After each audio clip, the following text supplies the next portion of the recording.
はい、皆様こんにちは。おはようございます。そしてこんばんは。宮城県で弓を引いている47歳のおっさんです。皆さんお元気でしたでしょうか。今回のこの動画を撮った日付なんですけれども、1月25日でございました。このね、すごく寒い時だったんですよ。もう外のね景色を見ていただけると、よーく見ていただけるとわかるんですけれども、もう雪がねしんしんと降っている、そんな状況でございました。そしてね、おさんね、矢をね最近買ったんですよ。羽はね、今までと似たような黒和紙の紋染め抜きの紋が入ったものなんですけれども、どうもねこの矢が非常にね矢飛びが良くてですね、今まで使っていた矢がねちょっと下に落ちるっていうやつがあったじゃないですか。これをね見事にカバーしてくれる、そんな矢なんですよ。何が一体違うのかなと思ったんですけれども、同じねシャフトも2015イーストン製のね、75XX っていう同じシャフトです。で羽も黒和紙です。お値段はちょっとね違かったんですけれども、だいたいねこの黒和紙の6本組で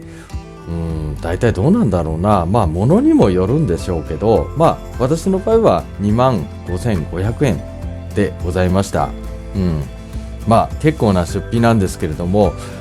この当たりですね。ちょっと私もびっくりしてまして、今までねちょっと失敗したなっていうものも的の中入ってくれるっていうね、不思議な現象が起きてましてね、プラシーボ効果なのかね、新しいね矢を買ってテンションが上がっててね、それでなかなかいい感じになってるのかもしれません。ただね、今日こうやって見てみるとやっぱ外寒いでしょ。そしてねやっぱり乾燥がひどいんですよ。ですんで手の内がね結構滑ったりするんですね。それで今日の矢所ですよね。これ見てみると8寸的にギリギリ入るかなぐらいなんですけれども、ちょっと前に集まってますよね。なんかちょっとしたことなんですけれども、やっぱ弓道ってねもう28メートルも先の的を狙っていますからね、やっぱいろんなことあるんですよね。手の内がね滑る時ってこうやってね状況にもよるんですけれども、例えばね夏場に手が汗でね手汗かいて滑るっていう時は筆工ですよね。ああいうのが粉をつけるとだいぶいい感じですよね。で逆にねこうやって寒い時っていうのは乾燥が原因で滑るので、手をねちょっとお湯かなんかで湿らせてっていうのもいいと思うんですけれども、今天球っていうのかな、なんか粉の天球もあるんですけど、なんて言うんでしょうね、スプレータイプのローションみたいなもの、もう売ってるんですよ。でそれをね手にシュッてね2吹き、してからこうやってね冬場の寒い時は練習するとなかなかいい感じですよ。絶対そういうのつけたくないっていう方もいらっしゃると思うんで、それはねおのおのの考えにお任せしていいんじゃないかなと思います。はい、ここまでで四つ矢引きました。で矢所がねこの通りね固まっちゃってるんですね。ちょっとね私もうそろそろね買ったばかりの矢をね壊すんじゃないかってちょっとビビっておりますやっぱりね矢数をかけるっていうことはイコールね矢を壊す確率が高まるっていうことですね。こまめに矢取りに行けばいいんですけれども、限られた中でね皆さん練習されてると思うんですよ。私もね1日練習できる時間ってどんなに取れてもやっぱ2時間か2時間半ぐらいなんですよね。お仕事終わりまして、だいたい5時ぐらいに会社出ましてね、でそのまま直行するんですけれども、着いて、5時半ぐらいでそこから準備をして、実際にね引き始めるのが、まあ6時ちょっと前ぐらいからですかね。できればねこういう寒い時期は巻き腹をしっかりやってね、で体を温めてっていうかね、ストレッチっていうかね、まあ体がしっかり動くような状態にしてから、練習するっていうのも一つの手ですよね。やはり5本目、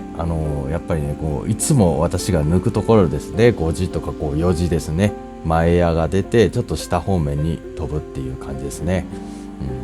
これなんか治んないんだよな、いつもダメだなって思って、でもそれでも頑張ってますこういう寒い時期なんですけれども、あれ今どこに当たったかな、今のは多分10時頃ですね。ごめんなさいね、この車上のカメラがですね、的の方に設置するとですね、寒さで止まってしまうんですね。そしてね、せっかくね動画を撮ってたのに、途中で切れちゃったりすることが何度もありまして、今回ね車上の暖かいところから窓越しに撮っている的前画像なんですよ。的の画像なんですね。だから結構ね今これちゃんとしたデジタルカメラで20倍ズームかけて撮ってるんですけど、なかなかですよね。最近のやっぱり技術ってすごいですね。広角技術ですよね。すごいですね。おっさん若い頃はこういうのなかったから、なかなかねやっぱこうやって動画作るなんていうのもね難しいなと思ってたんですよ。今本当に良くなりましたね。そしてねこうやって動画を撮ることによって自分の車の確認もできるでしょ。そしてね何よりもいいのが、そのおっさんそろそろもう老眼なんですよねそれでねこう矢所とかが全くこう矢取りに行くまでねちょっとわからないっていうことも結構多くてですね、こうやってねカメラで撮っていると矢取り行く前でもね分かったり、ちょっと確認したいなっていう時にすぐ確認できたりね、ほんと便利になりましたよね。ただこの寒さだけはどうにもならんですね本当にね足踏みしてるその足ですよね。足がね冷たくてもうどうしようもなくてね、しまいに最初のうちはね感覚がなくなっていくっていうことなんですけども、もう痛くなっちゃうんですよね、あんまりにも寒いとね。ですから今回ね夏場はね20社全部鋳込んで矢抜きしないでねどんどん鋳込んでの動画なんですけれども、6社ずつ引かせていただいてね、新しい矢6本組なんでせっかくなんで、6社ずつ引かせていただいて矢取りに行って体を少し温めてそういう連続でね今回20社取らさせていただいております。こうやってね今はね真後ろから撮っているんですけれども、やっぱりね私もこう思うんですよ。やっぱり私の塔作りってちょっと独特だなって思うんですよね。本当にね、本当だったらこうまっすぐスンとね立てればいいんですけれども、どうもそれをやるとね離れがこう出しにくくてですね、なんかこういう塔作りになってしまいますね。ただしね私ね弓道やってて本当に難しいなと思うことがありましてね、座車とかやるでしょ。そして座車をやった後はちゃんと残心取って湯倒しをして物見を返してで座るじゃないですか、そしてもう一回足踏みをやり直すわけでございますよ。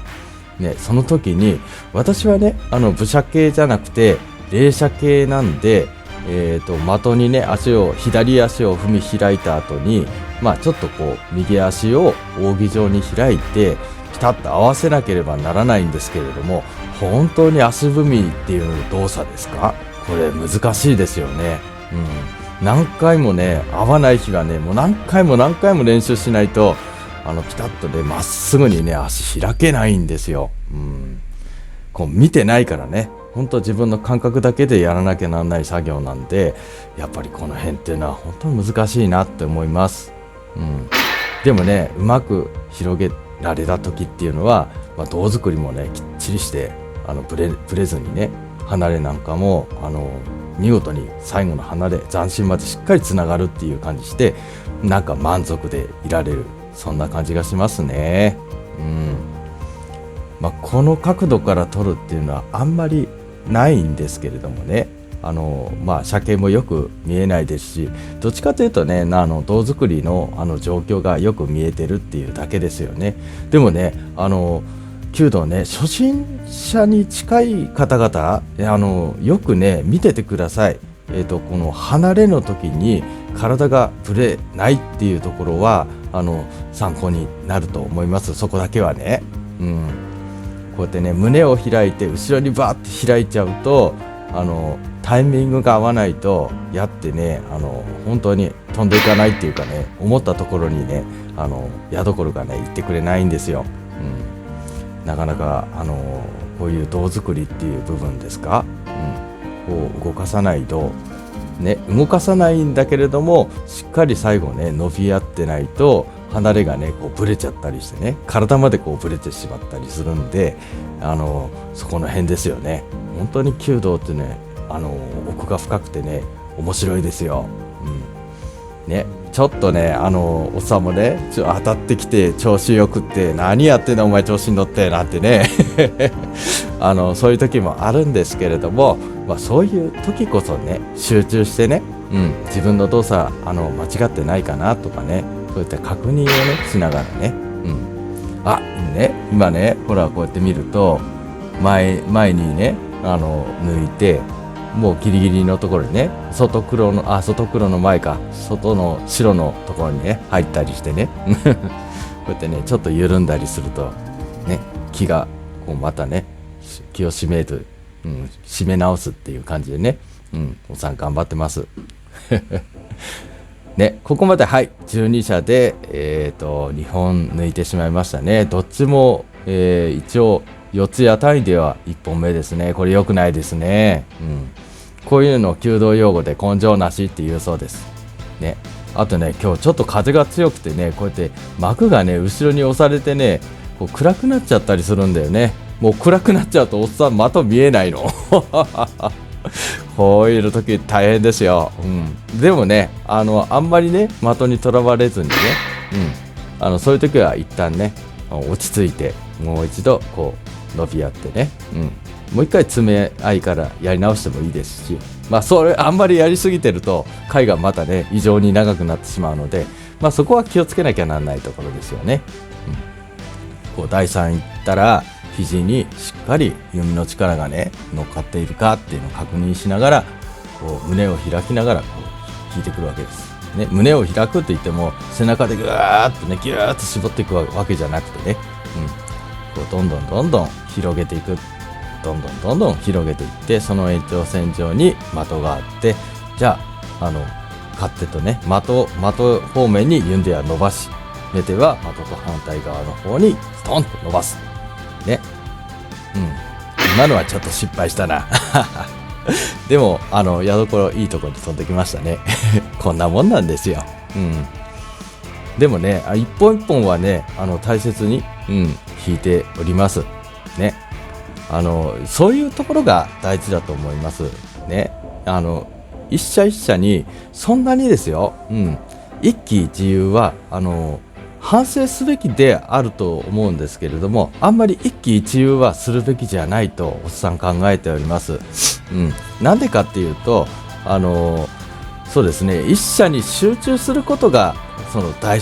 事なことであって、その社の反省すべきところは反省するんだけど、必要以上にね重く受け止めてしまって、でこうため息をついてしまうとね、その社がダメだったっていう風になってしまうと、なんか練習すること自体が楽しくなくなってしまう時があるんですよ。おっさんもそういう時ありましてね。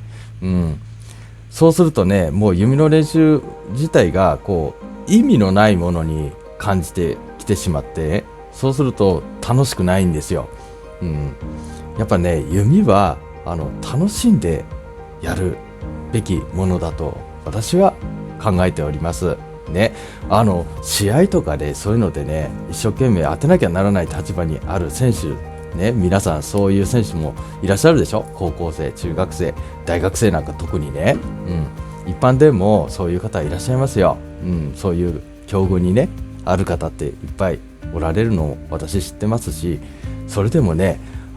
練習ってなんつうんだろうな、こう負い目を感じてやると全くうまくいかないんですよ。やっぱりね心を鎮めてね、自分をちょっとこう抑えて、で、なおかつね集中をするっていうことですよね。これをね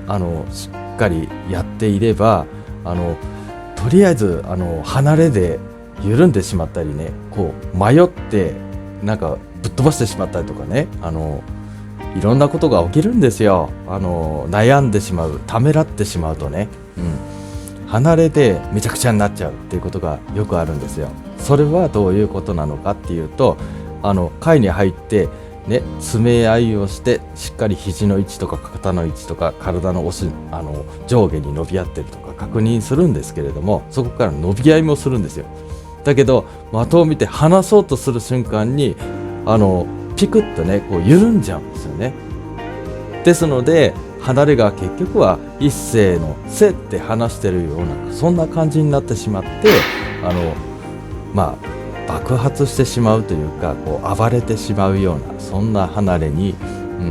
結びついてしまうっていうことがおっさんも経験則からよく知っております。そうならないようにね精神を鍛錬するんだってねいうことなんですけれども、そのね精神鍛錬のやり方って誰も教えてくれませんのでこれはね本当にね集中することで私は手に入れることができるのではと思います。ですからね離れた後もしっかり残心を取りましょうね。残心を取って、そして湯倒しも丁寧にやってみましょうね。その間はずっと的を注視して最後に物見を返しましょう。でこういったね地味なことを続けることで心の隙っていうのが少しずつなんですけれどもなくなってまいりますよ。これはおっさんの経験則なんですけどね、そうやって皆さんねどんどん弓道を楽しみながらね、当たった外れただけじゃなくて、そういった自分はね今の射に満足できたかっていうところを楽しんでいただけると、そういう取り組みをしていただけると嬉しく思いますし、皆さんのためになるんじゃないかなって私は思うんですよ。さあ、ここまでですね18社2本抜きなんで16中ですね。さあこれが最後の一手になるんですよね。でもねこの時間になると外がね雪が止んでなんか静かでねシーンとしてていい感じでした。でね最後もこうやってね集中して、こう両者にね臨むことができたと思います。前回ね動画ちょっと前に出した動画でね説明というか技術的な動画を出したんですけれども、やっぱりおっさんで説明がちょっと下手なようなやっぱそんな気がいたします。でもね下手だけどなんとかね皆さんに伝えようと思って頑張ってますので、今後もねしっかりそういうね技術的テクニカルな部分のね動画も、出してまいりたいと思います。動画も終盤にかかってまいりました。ここまで見てくださって本当にありがとうございます。もしよろしければこの動画が良かったよ楽しかったよって思われる方は、高評価、またの方はチャンネル登録もしていただけると嬉しく思います。おっさんの今日の、的中結果は20社18中でした。9割達成やったーじゃあね皆さんまたお元気で。